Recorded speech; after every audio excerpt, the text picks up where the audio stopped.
Magugulat sigurado itong si Jeronten kapag nalaman niya na siya ite-trade na ng San Miguel Beer doon sa Meralco Balls. At ang balita, mukhang gustong kapalit ng San Miguel Beer daw dyan ay itong si Jason Brickman.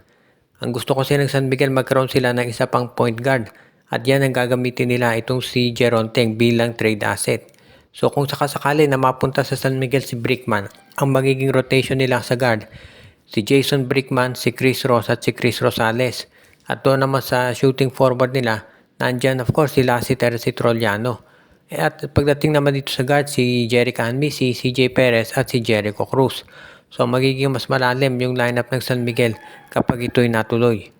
Kung sakasakali nga na sabihin nyo ba na baka mabawasan masyado ng playing time to si Jericho Cruz, pwede naman nilang ilagay sa power forward itong si Don Trollano. So yan yung mga magandang lineup na po pwedeng gamitin ng San Miguel. Itong pag-acquire nila kay Jason Brickman, matagal na actually ang iniintay ng mga fans. Dahil para doon sa mga hindi na nakakaalala, itong si Jason Brickman, once upon a time naglaro yan sa SMC. Kasi ang San Miguel Beer noon merong team doon sa Asian Basketball League kung saan naglaro ito si Jason Brickman at si Junmar Fajardo bago siya sumali sa PBA. Kaya nga sa tingin ko, magiging maganda sa San Miguel itong si Brickman. And of course, alam natin na yung style ng laro nito kabisado na niya sa PBA.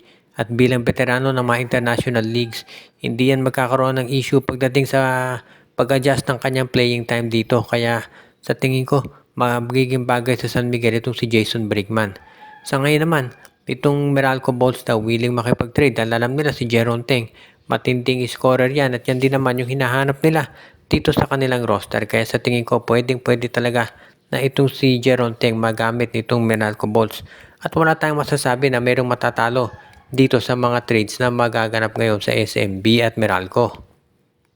Ang NLEX Road Warriors daw ay kinakausap itong Phoenix, lalo na at ang Phoenix daw ay interesadong makuha yung kanilang wingman na si Enoch Valdez.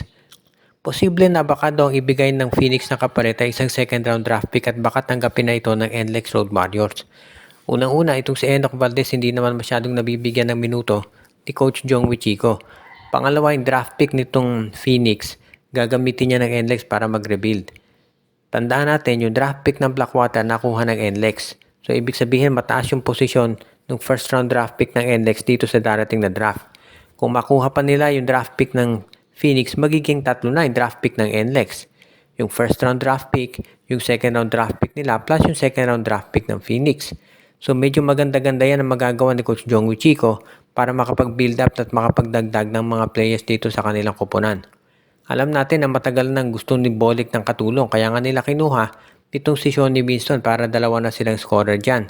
Maganda yung naging kombinasyon ni Bolik, Winston at yung kanilang import na si Cady Lalane. Yun nga lang hindi talaga sinapat pagdating dito sa TNT at natalo sila dahil siyempre nando si Bol Bol, nahirapan talaga sila sa matchup. Pero ngayon mukhang itong TNT tropa, of course alam natin nasa finals na. Pero ang NLEX gagawa raw ng paraan para mag-rebuild talaga at palalakasin nila itong kanilang roster. At wala naman tayong masasabi na magiging problema dito sa kanila dahil alam naman natin na magiging maganda to para dito sa TNT talaga. Kinakailangan lamang na masiguro nitong TNT tropa na sila ay hindi magkakaroon ng mga issues pagdating dito sa pagkuha ng mga players. At yan yung isang bagay na gustong tularan itong NLEX Road Warriors. Na pagdating dito sa pagkuha ng mga players, gusto nitong si Coach Jong Wichiko, yun talagang babagay sa kanila. At wala namang duda na yung laro nitong si Enoch Valdez o yung draft pick ng Phoenix makakatulong sa kanila.